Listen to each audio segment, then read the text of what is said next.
Hola, ¿qué tal? Bienvenidos a La Jaula del Nube, edición entrevistas. Y esta vez está con nosotros Nemi, que bien, pues ella es desarrolladora, también está en la parte de testing y es estudiante de ingeniería en sistemas computacionales.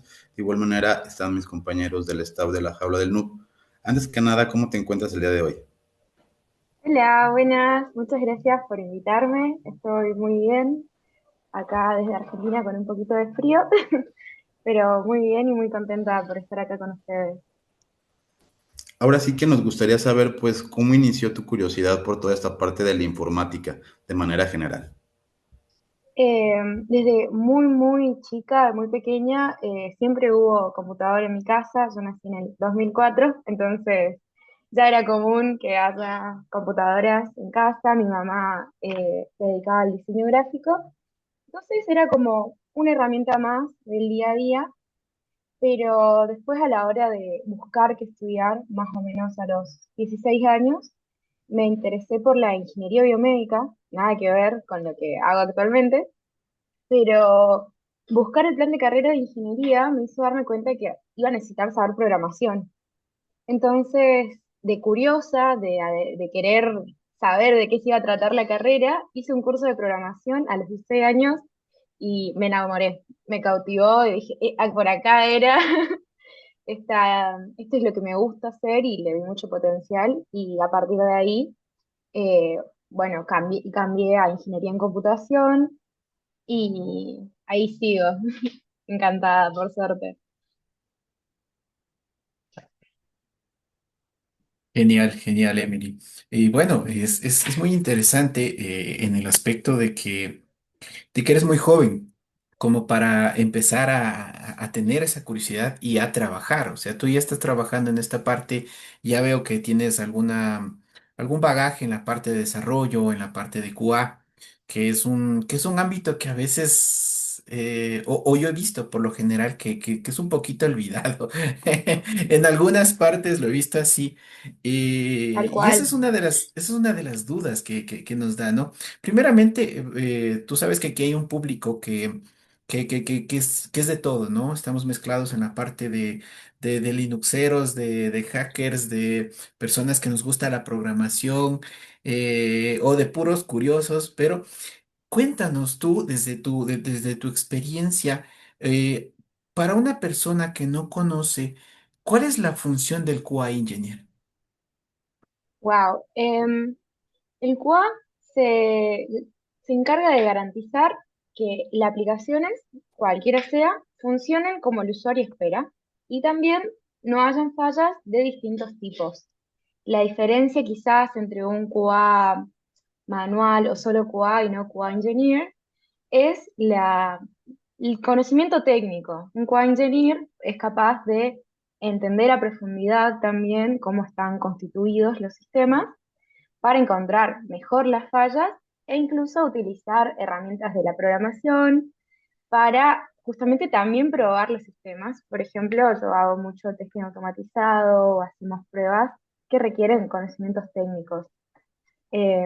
Justamente estoy trabajando actualmente en una wallet, en una empresa fintech, y bueno, está relacionado con el dinero. Entonces, yo creo que si una persona cualquiera entra a la aplicación del banco que use y ve que dice que tiene 0 pesos en su cuenta, y por más que nosotros, los programadores, sabemos que es un error visual y que por detrás está todo bien, el usuario se asusta, no la usa más, le da desconfianza y Me te da va un a reclamar, infarto. ¿dónde está mi plata? Te da un infarto, tal cual. O al revés, querer enviar plata y que no se envíe la cantidad correcta, que no te recibas la cantidad correcta, o para la empresa, que un usuario pueda sacar más plata de la que tiene. Son muchos de esos aspectos que hay que evaluar y revisar para que todo funcione como debe pasar. Ese sería un resumen de mi trabajo como COA. Si quieren puedo ahondar. A mí me gustaría saber un poquito de tu trabajo que estás haciendo en la parte de Wallbit, que es una aplicación financiera. Entonces, que nos platiques, obviamente no tanto de la otra empresa, pero de qué trata esta aplicación, en qué consiste tu trabajo de Quality Assurance, a nivel de calidad y a nivel de ingeniería, y que les platiques pues un poquito más o menos de las personas que están aspirando a hacer esta parte de testing, qué es lo que podrían hacer, y obviamente una aplicación financiera pues tiene sus porqués en este asunto de por qué una aplicación financiera pues necesitaría, ¿no? La parte de testing creo que es algo vital. ¿Qué nos puedes comentar al respecto? Bueno, respecto a Volbit, Volbit lo que hace es facilitar a los usuarios de Latinoamérica el acceso a cuentas bancarias en Estados Unidos, a poder recibir dólares, euros y poder convertirlo a su moneda local e incluso a criptomonedas. También permite el acceso a una tarjeta en dólares y siento que esos son una de las cosas que más me motivan, que me interesan. Me parece súper interesante poder justamente democratizar el acceso a estas herramientas tecnológicas que, nada, tener una cuenta bancaria en Estados Unidos hace muchos años era muy complicado, muy difícil, y mediante la tecnología podemos hacerlo mucho más fácil. Como QA, en Volbit tenemos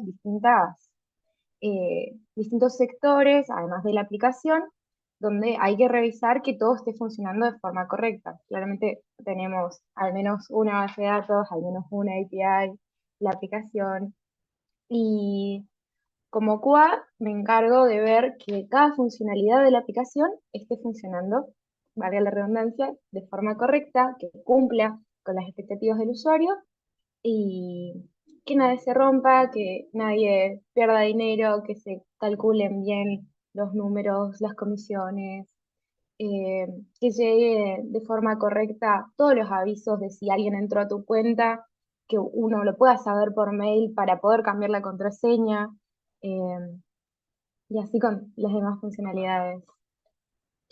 Perfecto, como decimos, o como te decía, hay veces que es un ámbito, desde mi punto de vista, ¿no? En la experiencia, en la poca experiencia que tengo de desarrollo, pero sí he trabajado en ambientes donde hay las partes de desarrollo, de QA, de toda de todo lo que implica este ámbito, ¿no? Este mundo.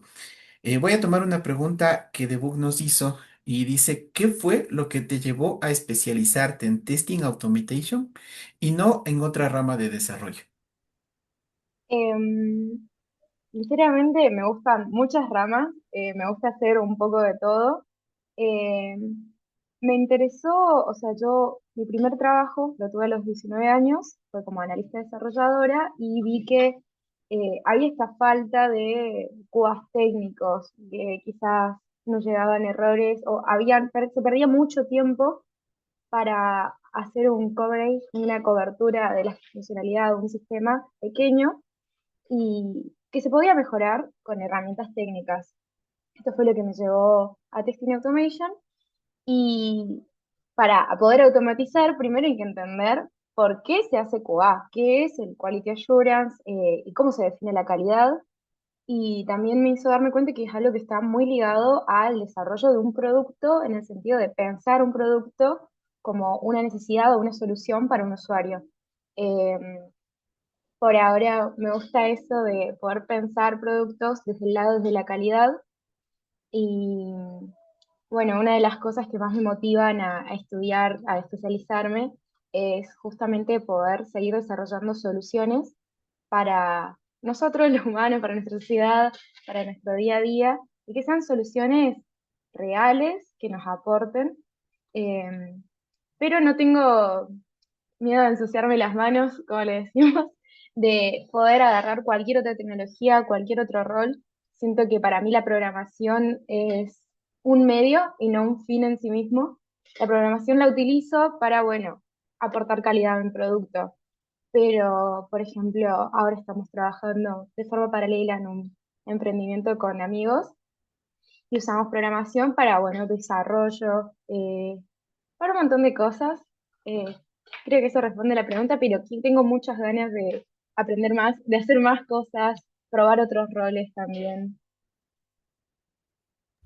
Bien, a mí me gustaría saber cómo es un poquito en Argentina la cuestión del emprendimiento y también de qué tanto tú ves que tengas sobre todo pues compañeras que también se dediquen a lo mismo. Con esto me refiero al impulso de lo que se le conoce como STEAM o las cuestiones de ingeniería, programación, matemáticas y demás. Si tú crees que eso actualmente se está haciendo mucho impulso en la mayoría de las personas, o consideras que están más orientados a otro tipo de áreas. O sea, el común denominador de las personas en Argentina sí siente que haya un ecosistema suficiente para todo lo que es ingeniería, tecnologías y que haya apoyos, o es más que pues buscan empleos de empresas quizá extranjeras. Entonces, que nos platicaras un poquito cómo ves el ecosistema.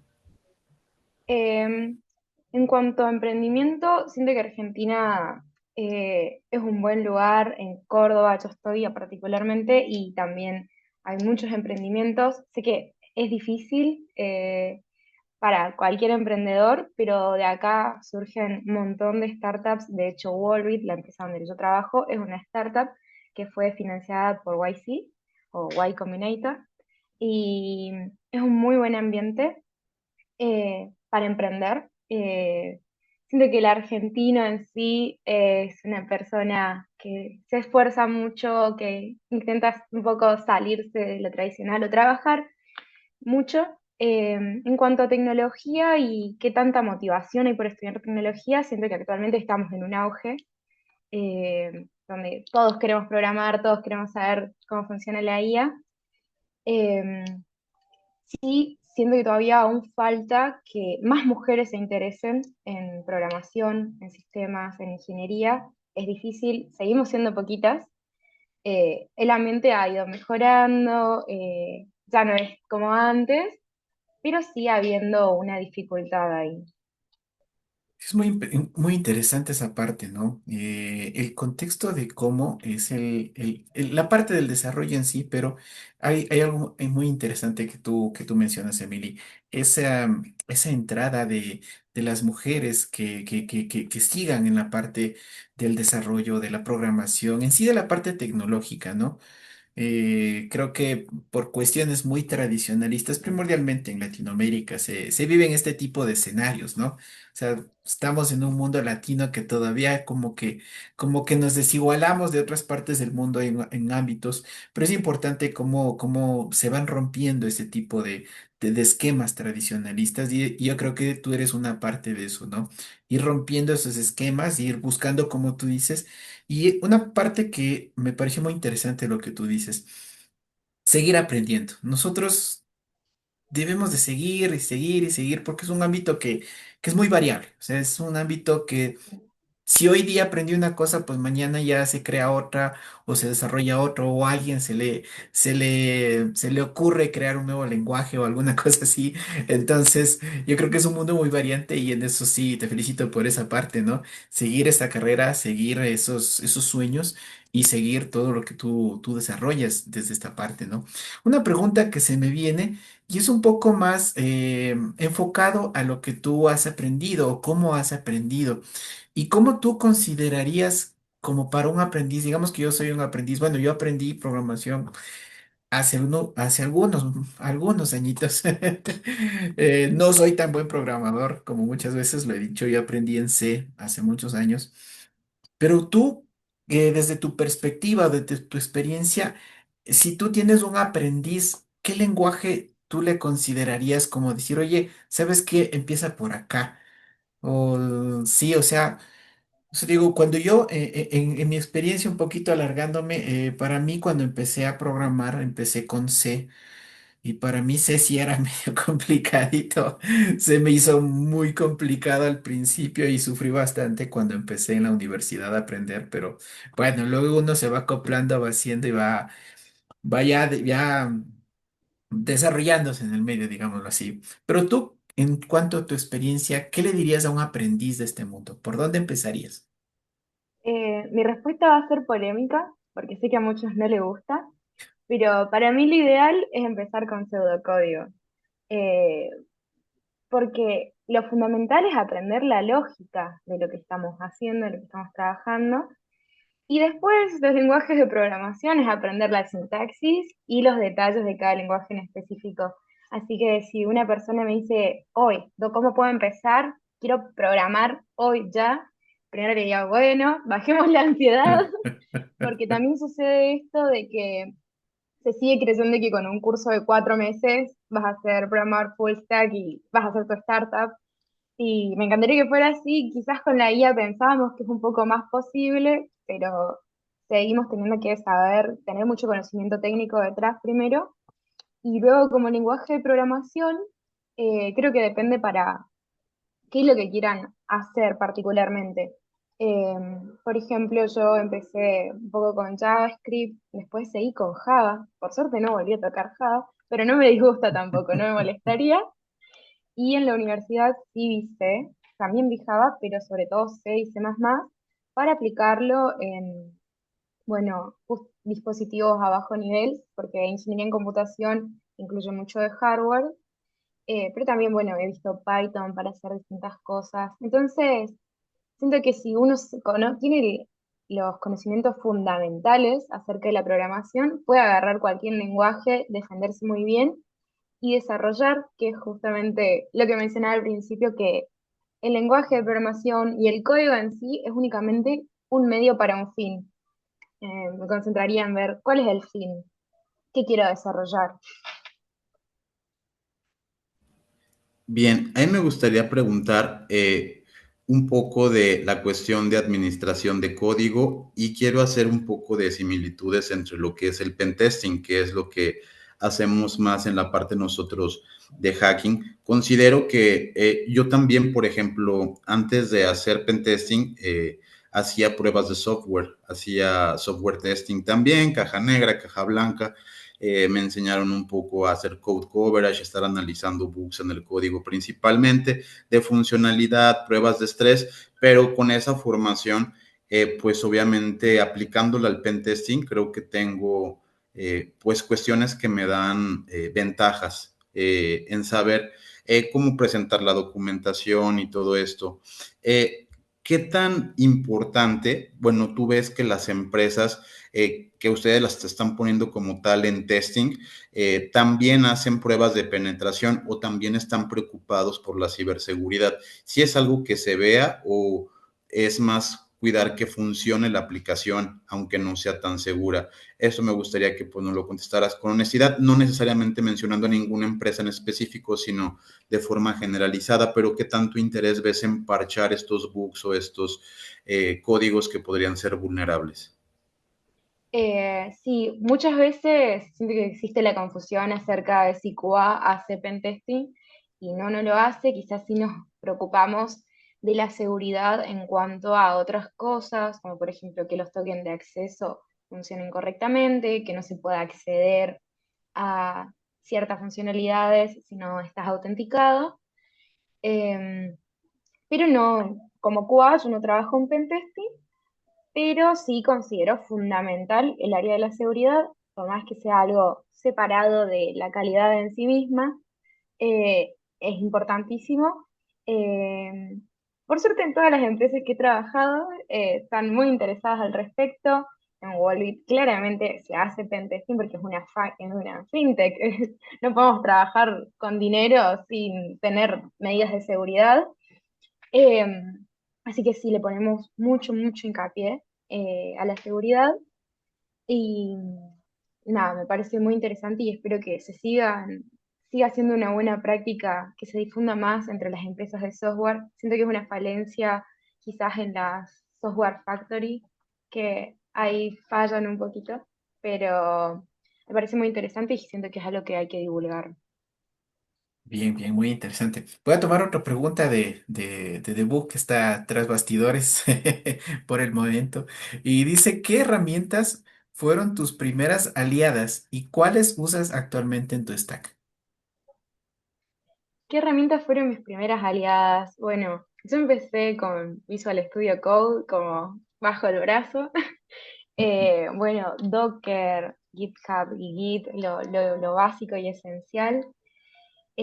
Actualmente, además, estoy utilizando, por ejemplo, el framework Appium para poder automatizar, hacer tests automatizados mobile en dispositivos celulares. que pueden ser dispositivos tanto emuladores en una PC o dispositivos físicos. Eh, y también estoy usando mucho Cursor, lo admito, sí, sí uso código con IA. Es genial, se avanza rapidísimo usando Cursor y creo que no se me escapa ninguna, pero probablemente se me esté escapando alguna.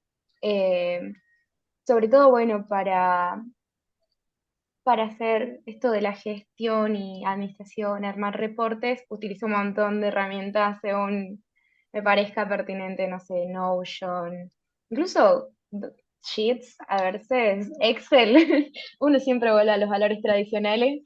Todo converge en Excel, ¿no? Sí, sí, todo converge en utilizar la consola desde cero, sin ninguna interfaz.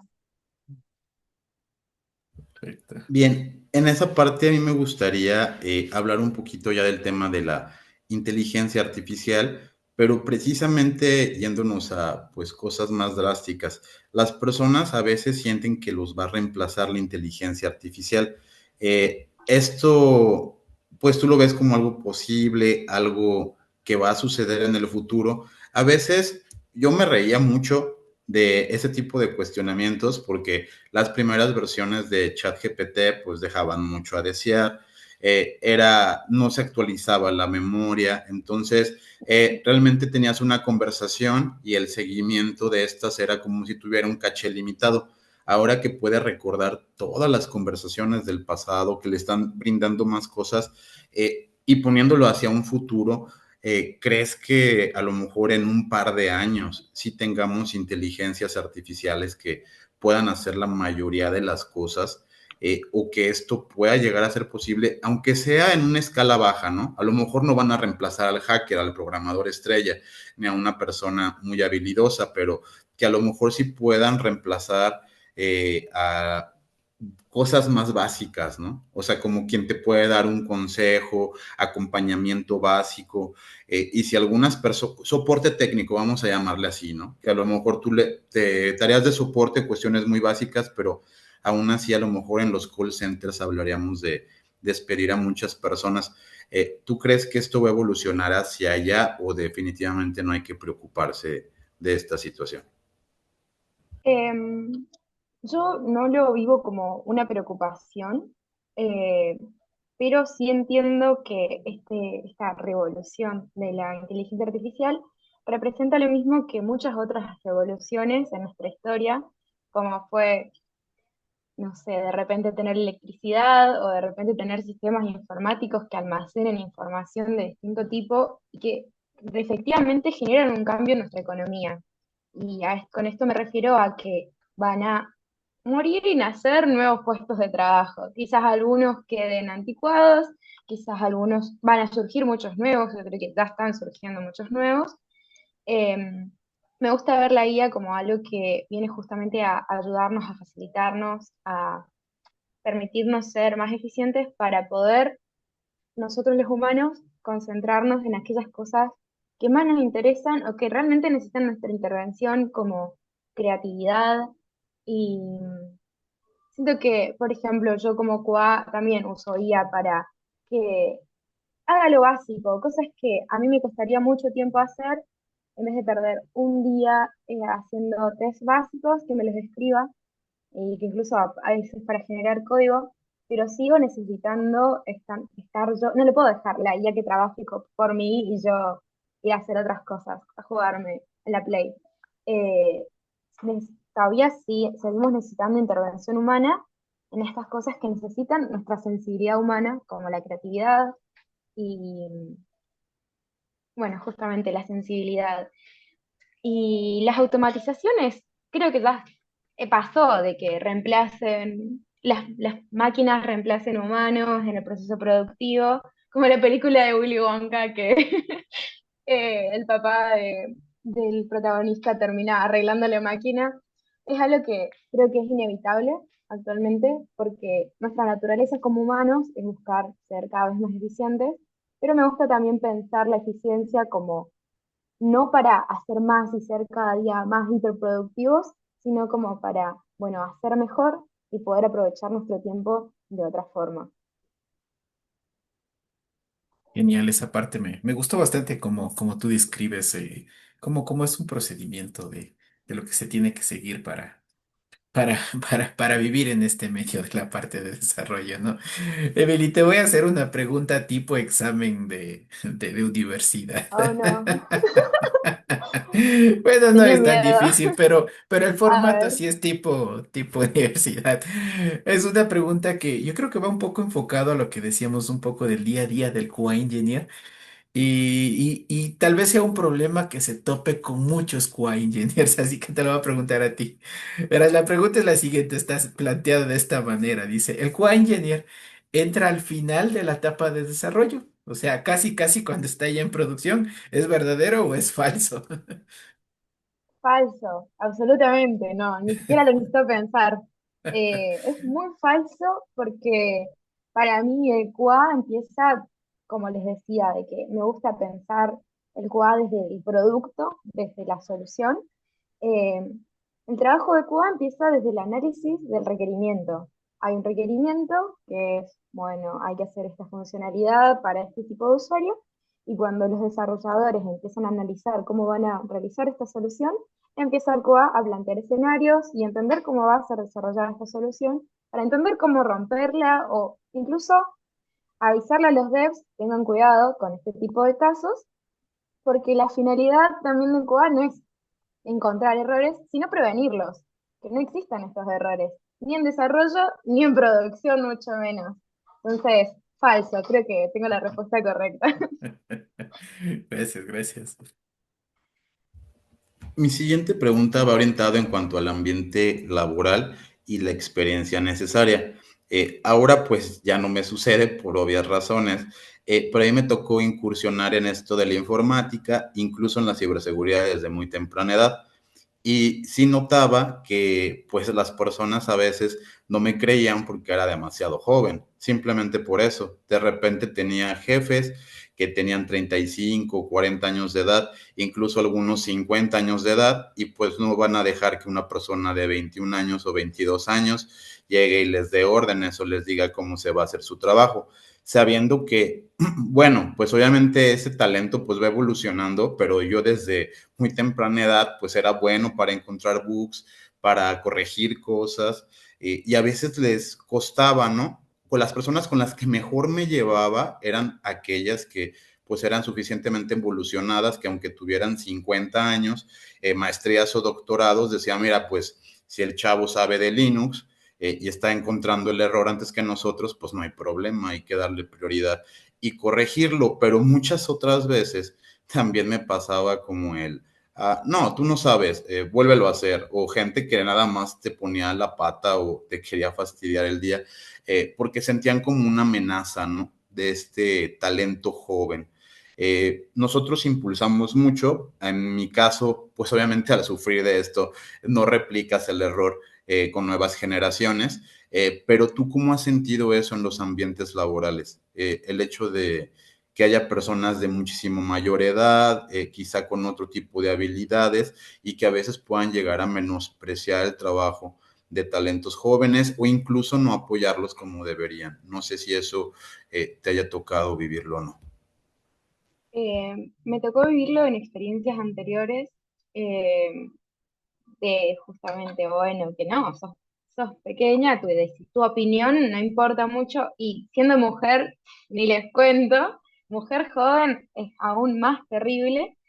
Pero bueno, yo intento apoyarme, además de en la evidencia, no solo como QA, sino bueno, diciendo, no, ya hago, pude construir estas cosas, también con las habilidades blandas. Siento que las habilidades blandas son nuestra principal herramienta a la hora de, como juventud, no entender que, bueno, este pensamiento que vos decís de que representa una amenaza, a intentar transformarlo un poquito. O sea, por ejemplo, si yo tengo un bug y se lo tengo que presentar a un ejecutivo que ya sé que no me va a querer prestar atención porque soy joven y mujer, trato de comunicarlo explicando los riesgos o explicando el por qué es tan importante resolverlo.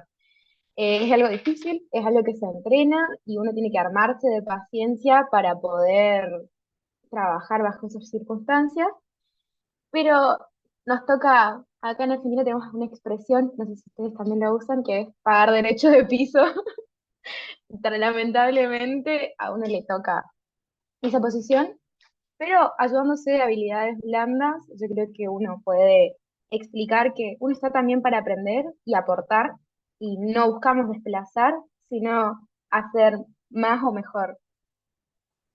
Sí, eso es importante, ¿no? Yo creo que en un trabajo uno tiene que aprender a cómo ambientarse a todos. Yo una de las cosas que considero sí que he tenido muy buen, a lo largo de toda mi vida, siempre he tenido un buen ambiente laboral, pero yo creo que uno tiene que ser abierto, ¿no? O sea, primordialmente, Tal cual. uno fue nuevo, o sea, a la larga uno fue siempre, como dicen en México, el chavo nuevo, ¿no? El chico nuevo que entra y que muchas veces no sabe o te toca enfrentar muchas cosas muy nuevas y que tienes otra concepción del trabajo en sí, ¿no?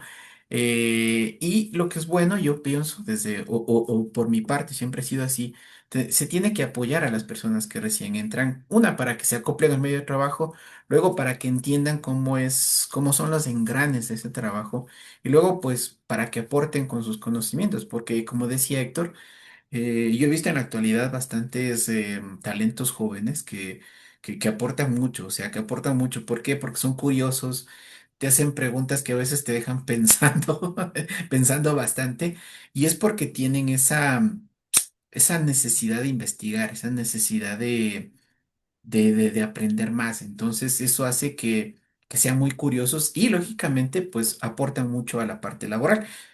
Estimo bueno, espero que en tu ámbito laboral pues te sigas desenvolviendo mucho más. Una de las cosas más grandes que uno gana es la experiencia, que eso es invaluable. O sea, tú vas a ir acumulando experiencia y eso va a ser invaluable en tu vida. Pero bueno, antes de alargarme con otras cosas, Como eh, dato random, antes sí, de irnos de tema, por ejemplo, mi CTO, el CTO de Wallbit, tiene 25 años.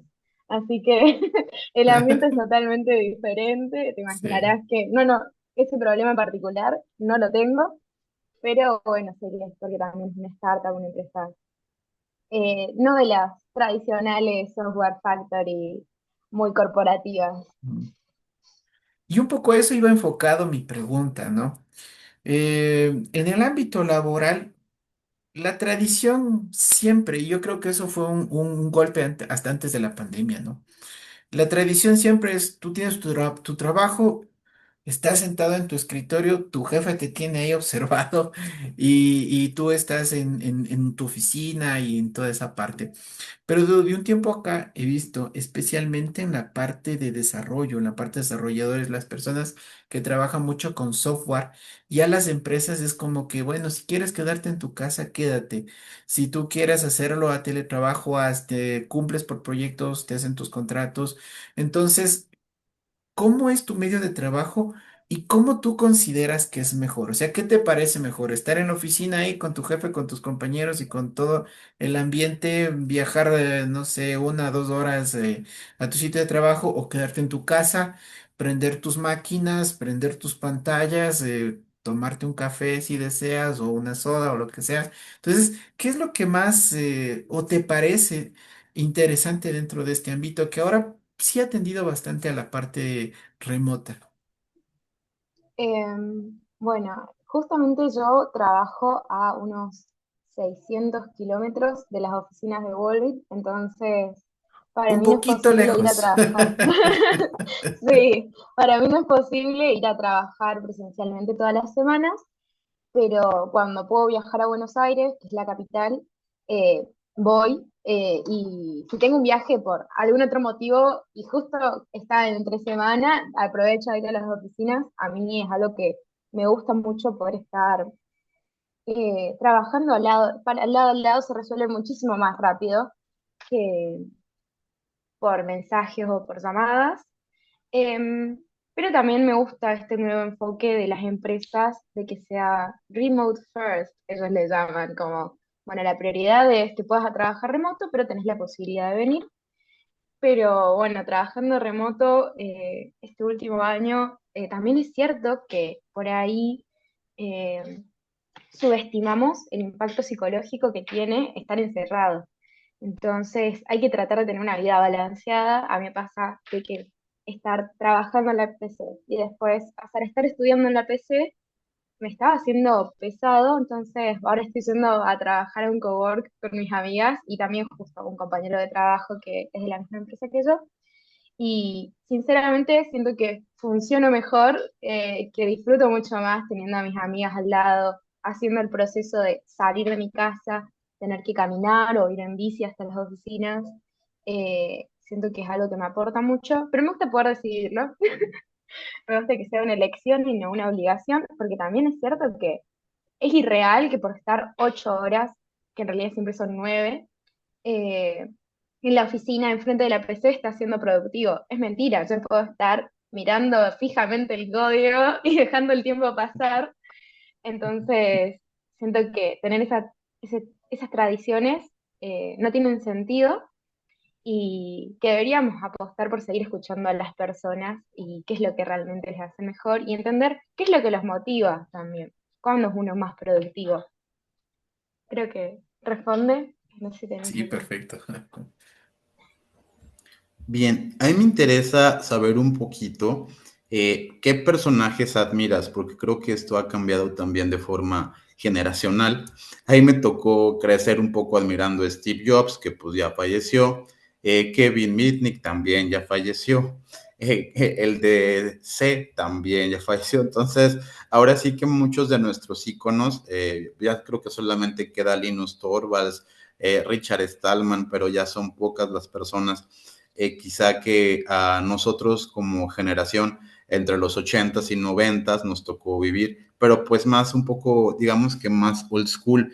Entonces, pues hoy en día podría decir que a veces admiro a Elon Musk, pero pues no me cuadra a veces otros comentarios que hace, se meten cosas demasiado políticas, entonces ya no son a veces personajes tan limpios, ¿no? Mark Zuckerberg también nos decepcionó mucho, como parecía ser una mentalidad muy hacker, muy open source, y resultó no ser tan open source, estar en lo de Cambridge Analytica, vender los datos para que hackearan las votaciones, entonces, como que algunos héroes nos han decepcionado, ¿no? Entonces me gustaría saber si tú tienes alguno, es muy respetable, quien sea, ¿no? Puede ser incluso de los que ya mencioné, pero ¿qué personajes o en quién te inspiras en la parte de informática o tecnologías? Por ejemplo, podría mencionar, tampoco es como, wow, mi ícono y mi santo que lo tenga allá arriba, realmente no sé cómo es como persona, pero es interesante mencionar a Mira Murati, que es la directora de tecnología de OpenAI. Me parece muy interesante, es muy joven y tiene 36 años, directora de tecnología de OpenAI que la está rompiendo. Es interesante tenerla en la mira y un poco intentar seguir sus pasos o entender qué es lo que está haciendo o cómo ella analiza y entiende la tecnología. Esa sería mi respuesta, Mira Murati. Sí, y es un poco la tendencia, ¿no? Y tú has dicho y has mencionado a dos personas que son muy jóvenes y que han ya desarrollado en su medio empresarial bastante, ¿no?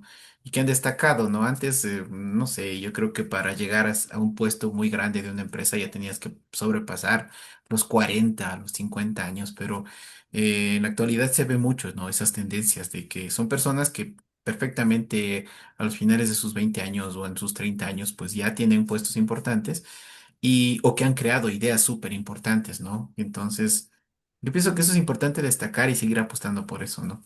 Y como tú dices hace un momento, no conoces específicamente a esta persona, pero sí se extrae lo mejor de lo que se conoce de esa persona, ¿no? O sea, sí es algo Tal cual. inspirador decir, bueno, a esta edad está en tal posición y bueno, puedes tú proyectarte a ese mismo tipo de niveles o ese mismo tipo de cosas. Decir, bueno, yo para mis treinta y tantos, veintitantos o lo que sea, pues yo quiero estar más o menos en esta parte y seguir avanzando, o sea, seguir esforzándose Sí, por avanzar, que es súper importante.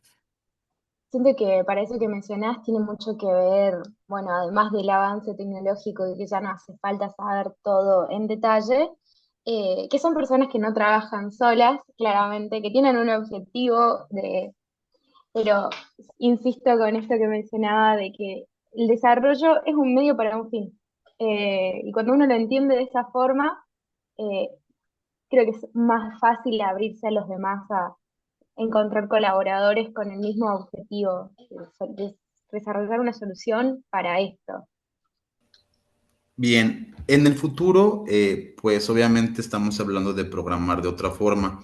A mí me gusta ver muchos programas, incluso tendencias de programar, como si lo hiciéramos en el metaverso o programar con la mente. Algunas cosas que están haciendo, como el chip de Neuralink, pues inspiran, pero quizá también a veces nos dan miedo, ¿no? Asustan, Alguna sí. vez me preguntaron, ¿te pondrías uno? Y yo dije, pues sí, pero solamente si pudiera ver el código, ¿no? Que me estoy poniendo. Y obviamente ese tipo de cosas no van a ser de código abierto, no, no es como que te vayan a dar las librerías y todo para que tú programes. Quizá en un El, futuro exista eso, pero el no lo veo pantallazo como algo azul ahí. posible. Imagínate, ¿no? Imagínate, Te estás quedaste pensando y te subiendo. da el pantallazo azul. Oye, No, eso estaría muy feo. Sí, sí, sí, te da el buffer overflow en plena, estás en una conferencia y te quedaste subiendo el archivo, pero ahí en el limbo, ¿no? Ya con los ojitos en Eso. blanco y obviamente sin carburar. No, la verdad es que son cosas que dan miedo, o sea, la evolución va mucho hacia esos chips, no por nada los estamos desarrollando, tendencias de podernos conectar por medios biológicos, cada vez, eso lo veo desde que usamos el iPhone, ¿no? Yo lo veo en mis familiares, no se dan cuenta, pero al utilizar el Face ID, todo el tiempo su cara y sus rasgos biométricos ya son ahora su llave o su password, entonces muchas tecnologías se van metiendo en nosotros y no hay una forma muy clara de verlo hasta que ya estás totalmente convergido con la tecnología. Pero con eso me quiero hacer notar de que, pues bueno, todas estas horas sí que todavía en el segundo piso, nosotros ya estamos como en el cuarto piso, entonces tienes más posibilidades de ver todos los avances por ahí de 2070, o sea, muchas cosas sin duda les van a tocar ver a ustedes, que son los androides, por ejemplo. Yo no creo que pase más de unos 15 años en los que ya tengamos androides más funcionales. A lo mejor no van a ser de uso general, pero ¿tú cómo crees que sea programar en el futuro? Yo siento y honestamente que cada vez a lo mejor tú como programadora y que estás en Quality Assurance y que todavía, como dices, valoras la línea de comandos, no ves esas nuevas cosas que nosotros vemos que cada vez están más alienizados. ¿A qué nos refiero? Saben menos de lo que realmente es la programación y le dicen, ChatGPT, hazme tanto, ¿no? Y luego nada más sí. de ahí copias y depuras o arreglas poquito el código. La verdad no es lo mismo que cuando lo hacíamos nosotros. Ahora sí que había el manual de referencia, ¿no? Pero tenías que abrirlo, estar aquí con el manualito al lado y darle y probar. A veces entendías bien porque no compilaba algo, a veces le puedes decir, oye, a Gemini y si no a Cloud, y incluso con puros créditos free te la puedes maniobrar de una I a otra para estar sacando tu trabajo del día a día. ¿Crees que realmente va a cambiar la programación en unos 30 años? O sea, que estemos hablando de ponernos un chip y programar con la mente, o que estas solamente son pues cosas que se dicen, pero que nunca van a estar para el público general. Es complicado porque yo creo que muchas cosas las estamos sobreestimando actualmente. Quizás estamos entendiendo el impacto de la IA como que va a ser algo enorme que va a cambiar nuestra vida y a veces se detiene, como nos pasó con esto de que tener lentes hace como muchos, ¿qué fue? Unos por lo menos 10 15 años que se sacaron los primeros prototipos de los lentes que tenían una pantalla y que cuando salieron dijimos, bueno, listo, en 10 años vamos a estar todos usando esos lentes en la calle y no sucedió. Eh, entonces es complicado, pero sí me fascina pensar en esto que decís del avance tecnológico y la conexión que tiene con la parte biológica de cada uno. No está muy lejos lo que es el código de lo que es la genética, y si entendemos la genética y las instrucciones que le damos a nuestro cuerpo, podríamos hacer muchísimas cosas como Bueno, actualmente se hizo que cambiando el ADN de un niño pequeño, esto es real, lograron que pueda generar las enzimas para matar un cáncer, una enfermedad rara, y realmente cambiar el código genético de un niño. Me parece increíble, apuesto por eso, y me gusta pensar en que van a ser, que son evoluciones que tienen que ver con lo humano, para hacernos vivir un poquito mejor, pero también me mantengo tranquila en el decir, no quiero sobreestimar lo que está pasando ni tener expectativas muy altas. También pienso en que las personas que buscan sin saber nada que la IA haga todo actualmente, eh, que lo lancen a producción y sufran sus propias consecuencias y verán después si, si les convenía hacerlo bien o que les sirva de aprendizaje. Actualmente la IA no es tan autónoma como creemos, eh, y no me imagino cómo serán 30 años. Sí me gustaría tener un Android en mi casa que me limpie los platos y el piso, así que cuando pueda comprar ese Tesla lo voy a hacer. No tengo ni idea cuánto salen, pero va con alienado en línea con ese pensamiento de quiero que algo me permita ser más yo y ocupar más el tiempo en lo que me gusta, y bueno, no en limpiar. Sí, yo creo que el día a día a un futuro sí va a cambiar, ¿no? Como tú dices. Y no solo desde el punto de vista tecnológico, sino en el día a día. O sea, desde el mismo hecho de tu salir de tu casa va a tener un cambio radical, pienso yo, en cuanto a todos los avances que se tiene y todas las cosas que se están viviendo en la actualidad, ¿no? Entonces, sí, son cosas que debemos de tomar en cuenta. Una pregunta, Emily. ¿Qué hubiera pasado en el caso hipotético? A veces uno se pone a pensar cómo es su vida, ¿no? O sea, uno dice, a ver, si yo no hubiera tomado este camino, ¿qué hubiera sido de mi vida? ¿Qué pasa en el caso hipotético tuyo de que no hubieras descubierto la programación a tus 16 años y que no hubieras sabido qué es programar? Tal vez qué te has puesto a pensar qué hubieras hecho de tu vida o qué otro camino o qué otra cosa te agrada aparte eh, de programar como para que sea el sustento de tu vida, se puede decir así. Em, bueno, siempre me interesó mucho, es más, en un principio, y por qué llegué a ingeniería biomédica como una opción de carrera, es porque me interesa la neurociencia y siempre me interesó esto de investigar, de buscar nuevas soluciones. Quizás antes lo pensaba sin saber que tenía acceso al software tan fácil.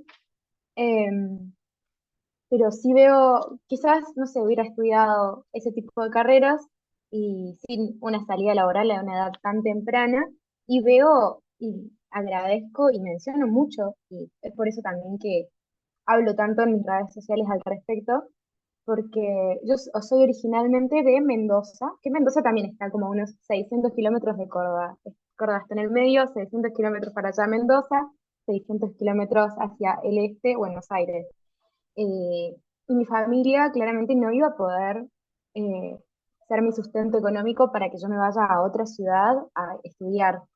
Eh, si yo no hubiera empezado a programar a los 16 años y decir, wow, lo puedo hacer, lo puedo convertir en mi salida laboral, no podría tener la vida que tengo hoy, eh, o quizás tendría que esforzarme muchísimo más. Y es por eso que también elijo divulgar en redes sociales, que tiene sus cosas positivas y sus cosas negativas, porque mucha gente no le gusta o me dice, ¿qué vas a saber vos si solo tenés 21 años? Sé que también motiva a otras mujeres latinoamericanas que se ven como yo, que solamente tienen una computadora e internet y quizás aprendiendo programación realmente pueden cambiar su vida y tener acceso a o una independencia económica, que se deje de pensar en esto de que las mujeres necesitan un hombre proveedor. Eh, Son cosas muy tradicionales, pero que sí seguimos teniendo ese, esos pensamientos de forma quizás más inconsciente. eh, y por eso que también elijo divulgarlo, elijo mostrarme y que sepan las demás chicas de mi edad o más jóvenes o incluso más grandes también, que es una opción para nosotras eh, que te puede cambiar la vida y que te puede gustar un montón y puedes hacer cambios en la sociedad.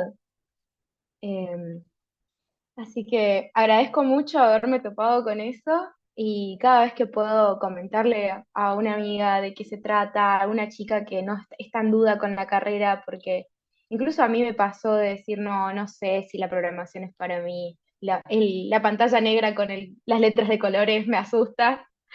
Eh, fue complicado e incluso la pensaba como algo para mi hermano, que él jugaba más a los jueguitos, nada que ver, pero... Eh, sí, quizás haría algo relacionado a las neurociencias, pero no lo descarto a futuro. Me gustaría quizás combinar las dos áreas eh, en un equipo multidisciplinario desde lo que yo sé desde mi lugar, poder aportar a la medicina o a la biología. Bien, a mí me parece algo importante el saber cuánto influyen a veces nuestras emociones en lo que hacemos. Con esto me refiero a que he estado viendo muchos podcasts de creadores de contenido y a veces dicen que cuando se sienten fastidiados o de malas o demás, pues simplemente no graban, ¿no? Mejor se pueden hacer cualquier otra cosa relevante, o sea, se salen al parque, salen a tomar algo hasta que pues encuentras como otra vez la calma o la inspiración. ¿Cómo crees que influya, por ejemplo, el si estás enojada haciendo código o si estás triste o si a veces estás calmada, a veces estás en modo zen, si prefieres la mañana para programar o la tarde, pero yo creo que las emociones sin duda nos influyen también en lo que hacemos. ¿Tú cómo lo has vivido? Esto me refiero a en el código, cuando tal estás programando y cómo influyen las emociones. Bueno, yo tengo terapia, asisto todas las semanas a una psicóloga para trabajar justamente la inteligencia emocional y poder entender qué hacer con mis emociones, también, bueno, esto de trabajar, estudiar, ser independiente, toda corta edad, o tener mucha exposición en las redes sociales, a veces es mucho y me generan muchas emociones que no sé controlar, pero he ido adquiriendo muchas herramientas para también, bueno, también una problemática que veo actualmente es que los jóvenes estamos hiperestimulados por la tecnología. Teniendo un celular en la mano y redes sociales, obtenemos eh, serotonina instantánea sin ningún tipo de esfuerzo y eso hace que no podamos trabajar, puedo estar mintiendo, pero creo que es la corteza prefrontal, que es la que se encarga de hacer justamente estas acciones que no tienen una recompensa instantánea, sino que es a largo plazo, nos van a dar una dopamina. Eh, Mi forma de manejarlo ha sido entender un poco más cómo funciono, cómo funciona mi cuerpo, mis emociones, mi mente, y adquirir herramientas como decir, bueno, si estoy muy cansada, intentar tener hábitos que me ayuden a llegar a mi día a día descansada, poder setear objetivos. Por si un día estoy muy mal emocionalmente, también me puede pasar de decir, bueno, hoy no voy a hacer esto, pero tengo claro qué impacto tiene para saber qué es lo que tengo que hacer en otro momento o con cuánto me atraso. Siento que combinar la organización con el conocimiento acerca de la psicología es lo que me ayuda a sobrevivir en el día a día, a notar lo que siento y trabajar en mi disciplina, que es algo difícil y que todavía estoy aprendiendo.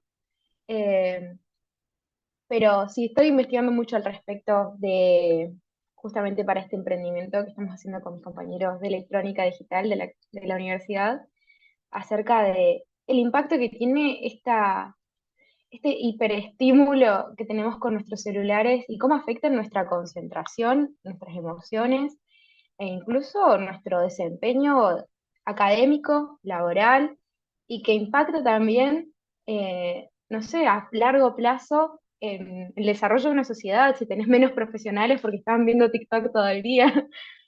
Es interesante.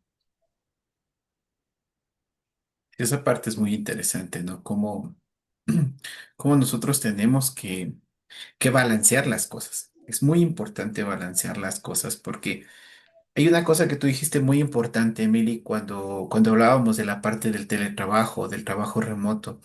Uno cuando está en su casa con su computador, no sé, a veces me pasa, yo me puedo pasar horas, horas y horas y horas metido en el medio, metido en el trabajo y te desconectas del mundo a tal punto de que prácticamente tu vida Tal se cual. vuelve parte de esa computadora, parte de esa pantalla, parte de lo que estés haciendo. Entonces, sí es algo importante, como tú dices, balancear y nombrabas esta parte de también, ¿por qué no confiarnos también a un psicólogo, alguien que nos pueda ayudar, nos pueda decir, oye, despierta así, pa. Y nos puede ayudar a centrarnos en determinados ámbitos de nuestra vida, de nuestro diario vivir. Un poco en relación a eso, a lo que tú comentas de cómo es tu vida, ¿qué hace Emily para desconectarse del medio? Desconectarse de la pantalla, desconectarse de todo. No sé, tal vez te levantas y dices, bueno, voy a coger mi bicicleta y me voy a Buenos Aires. Y regreso Queda y... muy lejos. Bueno, Lleva entonces, dos ¿qué hace? meses. Exacto. Pero ¿qué hace Emily para desconectarse? O sea, ¿qué actividades complementarias haces cuando ya dices, oye, voy a desconectar, voy a apagar mi pantalla, voy a apagar mis cosas y me voy a, aunque sea afuera al patio un rato a jugar con mi mascota o lo que sea? ¿Qué haces tú para poder desconectarte de tu vida, de tu Eh, mundo? es algo que me cuesta mucho porque, bueno, por mi rutina. eh, Además vivo en una ciudad, así que no tengo, bueno, en mi departamento no tengo patio, no tengo mascota, pero sí me gusta salir mucho al balcón. Es algo que hago todos los días. En mi rutina está incluido salir al balcón y mirar las sierras y mirar el horizonte, mirar cómo está el cielo, sino que eso, bueno, me trae al mundo real un poco, pero también me gusta mucho, al estar, bueno, tan encerrado sola en la PC, estar con amigos, con personas, charlar, cocinar, solo o con amigos, también cocinar, o últimamente estamos adquiriendo la costumbre de jugar juegos de mesa, que son 100% independientes de la tecnología. Sí. Jugamos mucho al truco, se juega acá en Argentina, el truco que son las cartas españolas. Eh, pero sí, intento hacer eso, salir al parque, caminar, estar con amigos. Bien, a mí me gustaría que, bueno, para esta última pregunta que tengo, hay mucha gente que luego se cambia de carrera o que ve que la ingeniería tiene mucho que ver con las matemáticas. A mí me llegó a pasar eso, que muchas personas estaban decidiendo sus carreras y la mayoría decía, pues mejor humanidades, ¿verdad? O mejor el tronco común, así como de, no matemáticas. Y a la mera hora, pues te das cuenta que pues, no te la pasas despejando variables todo el día, ni te la pasas sacando pi, ni te la pasas ahora sí que haciendo raíz cuadrada como la gente pensaría o álgebra lineal, o sea, realmente no tiene tanto que ver con eso la programación, entonces a esas personas que están decidiendo ahorita entre su carrera a futuro, ¿por qué les dirías que la programación y las ingenierías en sistemas en general es una buena área, una buena carrera para dedicarse? ¿Qué es prometedor o qué fue lo que te alentó a ti a pues llevar así tu vida? Particularmente a mí siempre me gustaron las matemáticas, siempre fui una nerd, siempre fui muy nerd. Creo que no hay que tenerle miedo a las matemáticas. Sí siento que hay una falencia en el sistema educativo en cuanto a las matemáticas son algo muy difícil y lo que aprendemos en el nivel elemental, cuando somos muy niños en la escuela, es complicado, es álgebra. Entonces, está bueno poder entender que la matemática también nos ayuda a moldear nuestro proceso de pensamiento y de resolución de problemas. Y justamente si son complicadas las matemáticas, también sirven para trabajar la tolerancia y la frustración. No solo que uno va a poder pensar mejor sobre ciertos problemas, sino que puede ser más persistente para intentar resolver algo. Em, yo creo que además de, bueno, encontrar la forma de aplicación de las matemáticas, me sirve mucho para mi carrera, me motiva intentar entender el porqué de cada materia, casi sin juzgar o entendiendo que quizás no lo voy a aplicar al 100%, entender la importancia que tiene o cómo lo involucro o qué puedo tomar de eso.